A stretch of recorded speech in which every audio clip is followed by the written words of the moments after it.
When did you last stop to check in your own life? Hi, I'm Angeli, and this is Life in Progress, the podcast where we have real conversations about relationships, business, and figuring out your 30s. Let's get into it. All right, buenos dias. Welcome back to Life in Progress. I'm still here in Tanzania. Iniba ko yung medyo light ng camera ko. So today's update, nandito na ako sa Ngorongoro. So nag-record ako yesterday and nag-record ako today. Tinatry ko mag-record every day habang inspired ako para ito yung lahat ng content ko. Etong August and September hopefully. So meron pa akong 12 days, no, 11 days and ito yung gagawin ko. Hi, how are you? I hope you're doing well. I hope you are looking forward to something, even just a cup of coffee. I hope you're happy and most importantly, I hope you are healthy kasi ang dami talaga nangyayari right now. But anyway, so for today's podcast, we are going to talk about something na usually, like ko sinasabi sa mga tao, why you should never settle for less. Alam niyo naman, Life in Progress for me is all about sharing parts of me na normally hindi ko talaga nilalagay sa social media kasi social media is curated. I need to curate it for my businesses, for my credibility, for my, alam niyo na, reputation, blah, blah, blah. Ayoko na talaga i-share doon yung buong buhay ko. And if ina-follow niyo ko, part kayo ng community ko, alam niyo, hindi talaga ako yung type of person na nag-share na, oh, what's inside my bag, yung buhay ko A to Z, lahat nasa social media. Alam nyo yan na hindi ako ganun and hindi ko din na-appreciate yun. For me, my podcast is more about sharing my knowledge and how I can make your lives hopefully better kahit 1% lang. Meron akong 10 reasons why you should never settle for less. Number one, you already know what more feels like. Going back to less will always feel off. Ayoko na bumalik. Ayoko na. Kaya yung mga choices ko sa buhay, yung mga decisions ko, di ko na pinapaliwanag kahit kanino. I've always been naman ganun. Ayoko.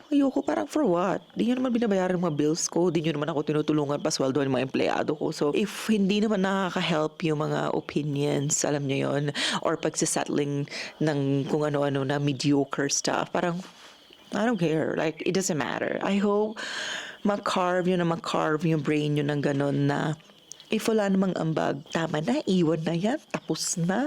If you are someone in your 20s, like ito sinasabi, magkakaroon kayo ng urge, very strong urge na ipaliwanag yung opinions nyo, decisions nyo, and yung choices nyo sa buhay, sa ibang tao. Wala silang pakialam. Move on. Continue living your life. And even 30s na kayo, 40s na kayo. Ang isang pattern na pansin ko is maraming tao lumalapit sa akin na people pleasers kasi sinasabi nila, nahihirapan sila kasi lagi nila iniisip yung ibang tao. Always remember, you only have one valuable life. Hindi na yan babalik. So you always make sure to live it for yourself and not for other people. Kasi, wala eh.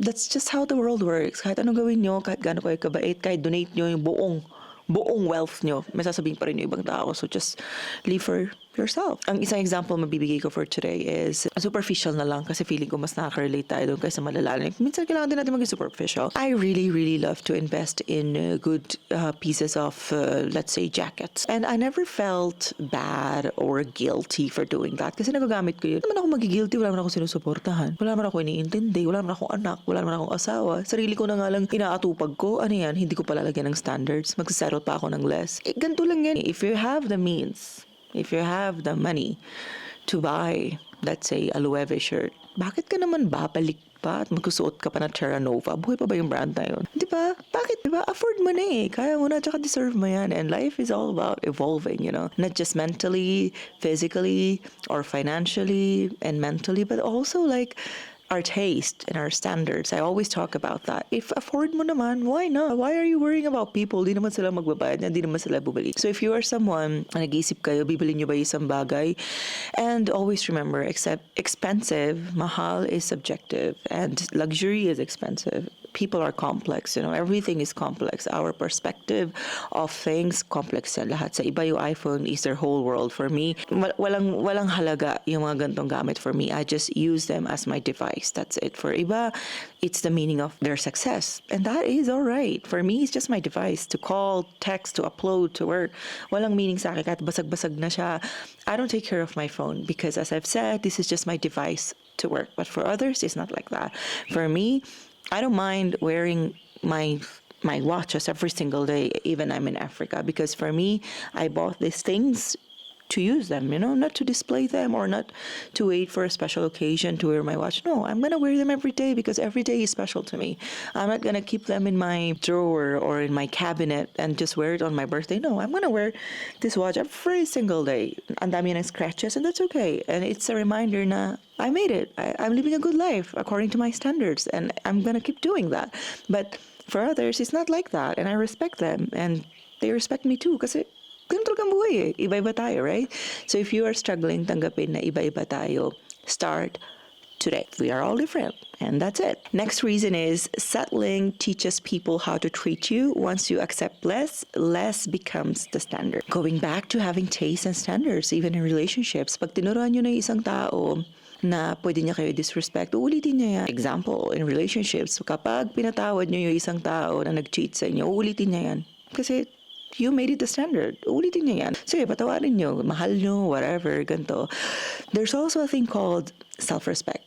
I think if we always forgive this type of mistakes ng others, uulitin nila yan. Kasi na-normalize na natin. That is na okay lang, but it's not okay, And isa pang example sa work is like I was talking to one of my employees yesterday, and they've crossed the limit. And sabi ko, wala na, just wait for me to go back home, and I'm no longer going to tolerate this because I don't want mediocrity at my workplace. That's it, as simple as that. Like, you are looking for an easy job, an easy workplace, you can be somewhere else. This is not your place because I'm not going to normalize that. I was like, I'm a good person. You are a good person. It doesn't mean anything is bad. It's just we don't align with each other. And I'm not going to normalize this anymore because I'm already 35. I have goals, very big goals for myself, for my workplace, for my businesses, for my brands, my legacy that I'm building. And ayoko na mediocrity sa office ko. Ayoko na. If hindi tayo nag-align, ciao, next.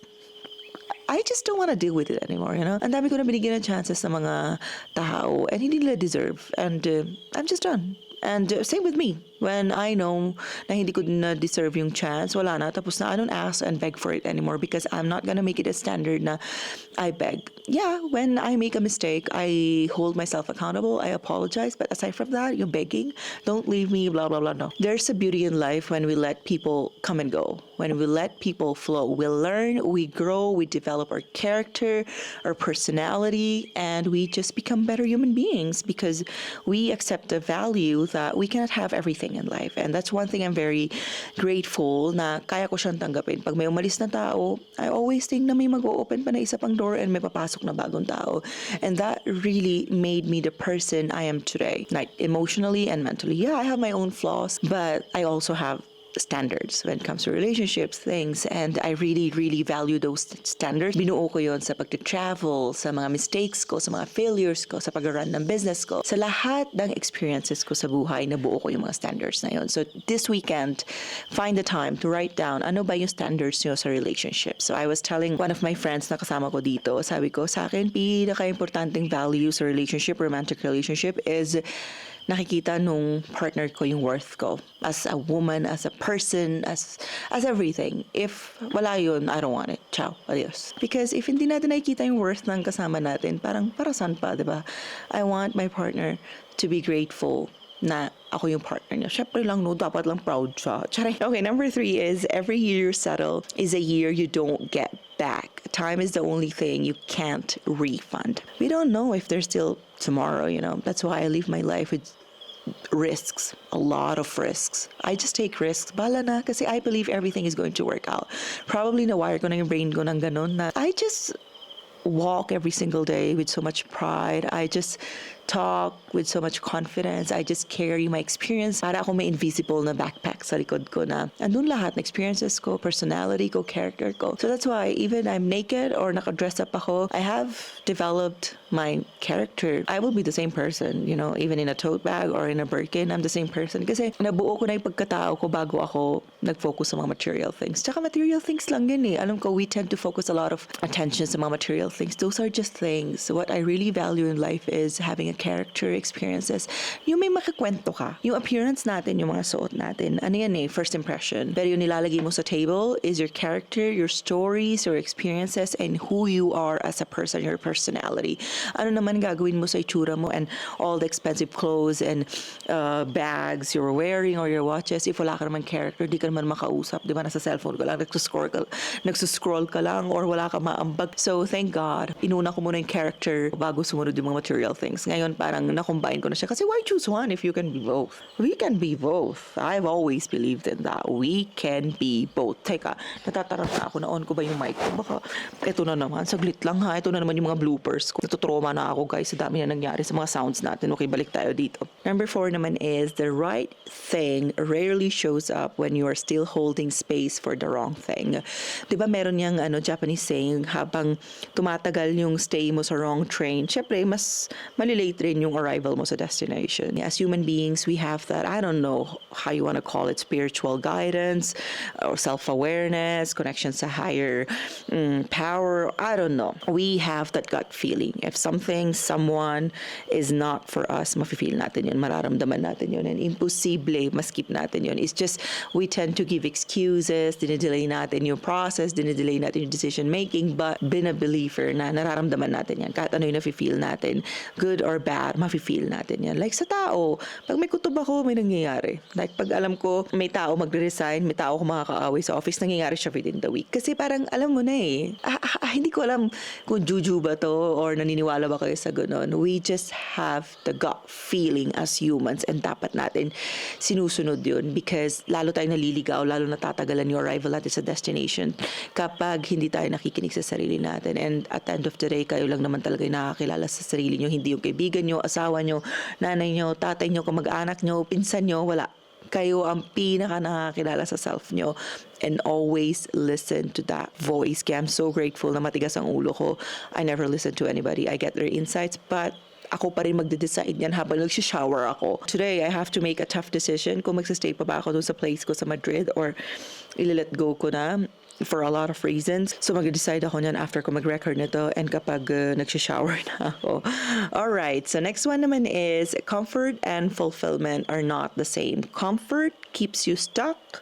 Fulfillment moves you forward. So, ano nga ba pinagkaiba nito? Bibigay ko na lang yung pag-move ko ng Madrid, and pag-stay ko doon, iniwan ko talaga lahat sa Philippines. So, comfort. Yes, I have a home now. I have a routine. Madrid is my everything. It's the core of who I am right now, and I really consider it my biggest success at the moment. It's not my business. It's not my TED X talk. No. It's not my masters. It's not how much my bank account is. It's my life in Madrid. How peaceful I am. That's my success, my biggest achievement right now. But because I'm so fulfilled, I keep on building new things from my home. I keep on growing. That's fulfillment. Comfort is siguro kung wala na, nandun na lang ako, di na ako nag-travel ng ganito, di na ako nag-build ng anything, wala na akong nilalabas na bagong product for access, wala na bagong hire, wala na kaming growth. That's comfort, and I hate it. I hate it. Yung hindi na ako nag-attend ng conferences. Actually, comfort yung pinaka-hate kong bagay. As in, I can tolerate a lot of things sa self ko. But yung comfort, next is yung pagiging mediocre. Third is walang standards. Di ko yan kaya i-tolerate yan. Tatlong yan. No. Pass. I can't deal with these things pagdating sa sarili ko, pagdating sa businesses ko, like out. Immediately. Kinuwento ko sa isang podcast ko na ayoko ng ganun comfort. Parang, alam niyo, masyado na akong fulfilled sa buhay ko, but lagi kong sinasampal yung sarili ko paulit-ulit na, Angeli, hindi ka pwede maging komportable. We keep moving, keep walking. Sinabi din niya ni Joel Osteen sa podcast niya na mahal ni God yung mga tao na laging naglalakad. You rest, but keep walking in life. Kahit anong challenge, kahit anong storm, sit down, but never stop walking. Okay, number 6, you build too much, a business, a life, a name, to shrink yourself for anything else. No. Paniniwala ko to sa buhay. Lahat ng departments ng sa buhay ko, I can polish them. Because if I try to reach, let's say, 100 yung goal ko, kahit umabot ako sa 95, di na rin ako lugi doon. But if sa una pa lang nagsettle na ako sa 40, umabot ako sa 35, lugi ka doon. So always settle. If kaya nyo naman, taasan yung standards nyo. Sabi nga ni Harvey Specter, di ba? life gives you this. I like this. Kasi kahit umabot ka lang dito, okay ka na eh, solve ka na eh, di ba? Always have big imagination para sa life nyo, para sa businesses nyo, para sa career nyo, because kahit kalahati lang no maabot nyo, you are all set na in life. Settling is quiet self-betrayal. It doesn't scream, it just slowly deems you. I can't betray myself. No. I think the day I do that, that will be the saddest day of my life. I've done that once, never na yun mauulit. Every time I think about those times na nagbetray ako sa self ko, I still feel sad and naiiyak ako na ginawa ko yun once in my life. Never na yun mauulit. And it happened because I allowed na ma-happen yun sa akin. Hindi na yun mauulit. Ever. I've carved my journey so well. I've done the work so well sa self-awareness ko, sa boundaries ko, sa standards ko, na hindi na yun mauulit for anything or for anyone. No. I will always choose myself over anything. That may sound, I don't know, for other people, it may sound very self-absorbed, self-centered. I think yun din yung naging strengths ko, na sobrang self-absorbed ako and sobrang self-centered ako sa buhay ko. Alam niyo yun, naabot ko lahat na gusto kong gawin. Nagawa ko lahat na gusto kong gawin. Pero alam ko yung territory ko, saan lang ako pwede maging self-absorbed. Hindi ko yung dala-dala sa ibang tao na, alam niyo yun, self-awareness yun eh. Alam mo yung mga qualities mo, both good and bad. Kasi pag alam mo na yun, alam mo na paano siyang gamitin. Kung baga sandata mo na siya, bala mo na siya, alam mo na siya, saan mo siyang gagamitin para barilin yung mga goals mo, mga bad traits mo, or yung mga bad choices mo, good choices mo. So always put the time to know yourself. Kasi lahat na naririnig natin sa podcast, diba? Oh, your good traits, your good side, ganyan. But also put time sa pag-learn ng bad traits nyo. Ano ba yung mga weaknesses ko? Ano ba yung mga bad traits ko? Paano ko ba ito magagamit sa pag-aasenso sa buhay? Your bad traits sometimes can also be a big help sa pag-land ng dreams nyo kasi it really depends paano nyo sila ginagamit. Lahat naman tayo self-absorbed at some point eh. Lahat naman tayo narcissist. Sinabi ni Robert Greene yan. Lahat tayo. Kaya when people go around saying, narcissist, yeah, there are different levels, of narcissism, but we all are. Promise. We all have that main character energy because sino ba magiging bida sa buhay natin? Yung kapitbahay natin. Alangan naman ang bida sa buhay ko dito sa Tanzania, yung kaibigan ko na sa loob, di ba? Siya ang bida ng buhay niya, ako ang bida ng buhay ko. And added characters sila. And ako yung added characters sa buhay nila.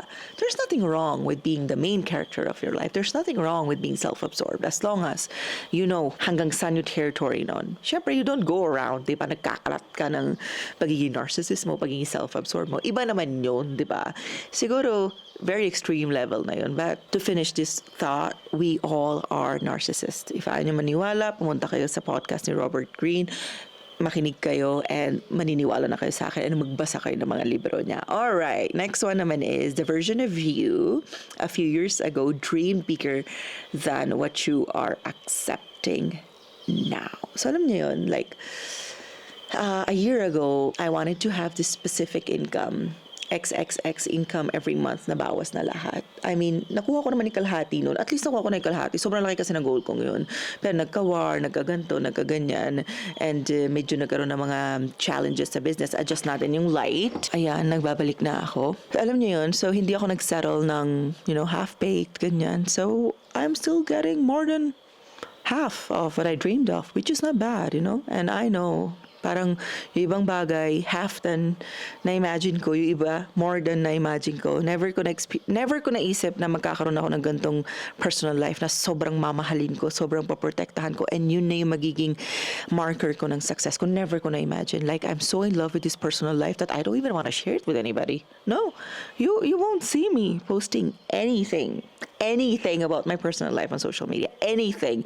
I don't record anything in my house. No, you won't see anything talaga, wala. Because ayoko. I fell in love with it so much na I want to keep it just to myself and to the people I love. Feeling ko, yun yung isang skill na tutunan ko sa buhay. Like, I learned to, parang magkaroon ng department sa buhay ko. Etong part ng life ko, sinishare ko sa public. Sige, may access kayo. Ito part ng life ko just for my family. Ito part ng life ko just for my partner. Ito part ng life ko just for my business. Ito part ng life ko just for myself. And that was such a great skill na natutunan ko when I moved to Spain. So beautiful. Actually, ever since naman di ako pala share na tao talaga sa social media because I just don't find it like purposeful. Like, anong mapapala ng mga tao makita na sa bahay ko? Parang hindi ba ako yung nag-invite ng mga kasamaan na sige, yung mga energy, pumasok kayo, mainggit kayo, tingnan nyo to, ganyan-ganyan, no? It's just not for me. Kahit alam ko, pag ginawa ko yun, mas madami yung viewers ko, mas madadami pa yung success, probably ganyan, but you also attract the bad things kasi the more you put, the more bad things you attract, the more criticism, more, negativity. No, I don't want that. So okay na ako na businesses ko lang yung pinupost ko, yung mga travel ko kasi at least may napapala ako dun. Kasi pag pinost ko naman yung bahay ko, mapapala ako dun, diba? So yeah, going back to the thought na always dream big. This version na meron ako right now, hindi ko to na-imagine. Like, eto, Angelina to, my God. I was just looking at my photos nasa Tanzania ako 5 years ago. I was so different and I'm so proud. That's why I keep telling you guys, dapat kayo magbago. You are supposed to change. You are not meant to stay where you are. No. Always change. Always have big dreams na kahit kayo maluloka kayo, parang, kaya ko ba to? Doon develop your self-confidence niyo, promise. Embrace that Angeli energy. Hindi kayo magsisisi, sinasabi ko sa inyo. Magsisisi lang kayo kapag hindi yung binuo yung energy na yun. Pero di kayo magsisisi pag embrace niyo yung buong energy ko. Talon lang na talon. If kailangan nyo tumalon dito para sa dreams nyo, talon. Bahala na sa kanyo na isipin kung saan kayo babagsak. That's the energy I want to pass on. Go lang ng go kahit anong mangyari. Bahala na talaga. Standards are not stubbornness. They are self-respect in action. I can call myself the queen of standards in everything.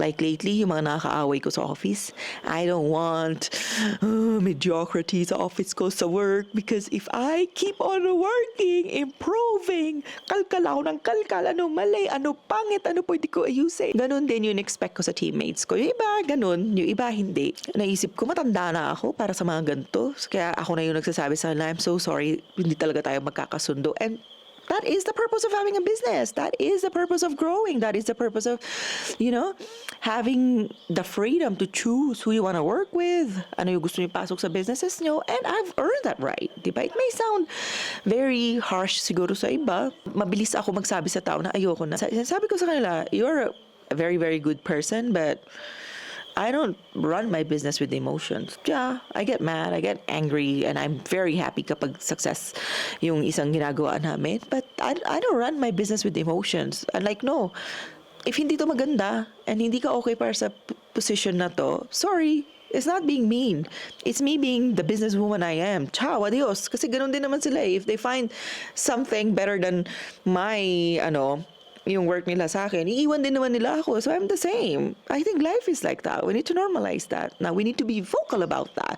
If something is not working, wag na i-sugarcoat. Hindi palipas-lipas pa. Diba? Agad sabihin na para matapos na kasi nagsasayang tayo ng oras sa work, sa life, sa relationship, sa business. Agad sabihin na para matapos na. Wag na yung email mo pa, pahabain mo pa, kausapin mo na agad, tawagan mo na, hello, ano tayo, nagkakasundo pa tayo? Let's move on. Kasi parehas yun, win-win yun for both. Yung taong yun, makakahanap ng someone kamatch na, ako naman makakahanap ng someone na kamatch ko. By the way, ika-credit ko lang si Shai dito. Sinabi ko sa kanya kanina, Shai, kala ko talaga susuko ka sa akin eh. Kadami kong pinapaggawa, hindi naman sumuko si Shai. Well, sinabi ko sa kanya, hindi ka naman naglagas, di ba? Hindi naman daw. Sabi ko, yun na yung sign na umalis ka na kapag naglalagas ka na. For 4 years na sa akin si Shai, hindi naman siya naglagas. Kasi yun yung marker niya pag stress siya, naglalagas siya. So, talaga nag-uusap kami about that. Shai, kapag nag-hair fall ka na, let me know, ha? Okay, so the last one is, you only get one life. Might as well demand the full one. That's it. As simple as that. Wala na ako kailangan paliwanag doon. You are going to have just one life. Do everything you can. That's it. Do everything. Risk everything. Because that's a well-lived life, Yeah, it comes with privileges. Lahat naman tayo masiriling privileges, di ba? And I can only speak from my perspective sa world na nakikita ko. One person cannot relate to everybody, but that's why I'm building a community, right? That's why we find our own communities. That's why my community is very happy with what I share because nakaka-relate sila sa akin. So, life is very short and very long at the same time. And I always say this: if you think you are not growing sa podcast ko, I'm not adding any value, unfollow me, unsubscribe. Just go somewhere else. That's it. But if you think I'm adding value to your life, to your beautiful life, through my stories, through my life, stay here. And we are going to travel around the world and around my brain and around everything. And we will grow with each other. So that's all. Nawala na yung sunset, nawala na yung araw. Thank you so much for listening. Thank you so much for being here. I hope you help me grow this community on my YouTube. Don't forget to subscribe, and please help me grow my community as well on Instagram, Life in Progress PH, on TikTok, Life in Progress Pod, and my personal accounts, Angelita. That's all for today, and I'll see you on the next one. Bye! Magdi-dinner na kami. Ciao! Adios!